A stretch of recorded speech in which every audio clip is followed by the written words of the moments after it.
യുമായ രോഹിണി മുഖ്യ അതിഥിയായി. Kerala Vision news, Thrissur.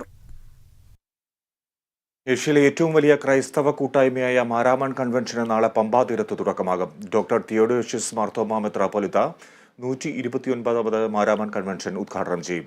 ഫെബ്രുവരി 11 മുതൽ 18 വരെ നടക്കുന്ന കൺവെൻഷനിൽ മാർത്തോമാ സഭയിലെ ബിഷപ്പുമാർ ഉൾപ്പെടെ വിവിധ രാജ്യങ്ങളിൽ നിന്നുള്ള പ്രതിനിധികൾ പങ്കെടുക്കും.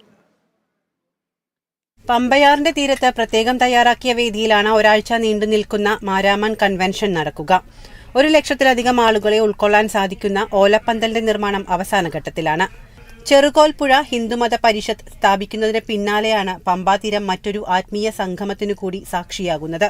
നാളെ കൺവെൻഷൻ ആരംഭിക്കുന്ന രീതിയിൽ പന്തലും പരിസരവും എല്ലാം വളരെ നല്ല രീതിയിൽ ക്രമീകരിച്ചിരിക്കുകയാണ്.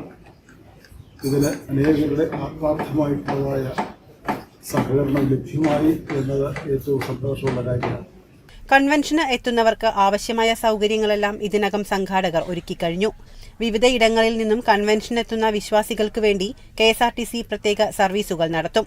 രാഷ്ട്രീയ, സാമൂഹിക, സാംസ്കാരിക രംഗത്തെ പ്രമുഖർ കൺവെൻഷനിൽ പങ്കാളികളാകും. Kerala Vision News, Pathanamthitta.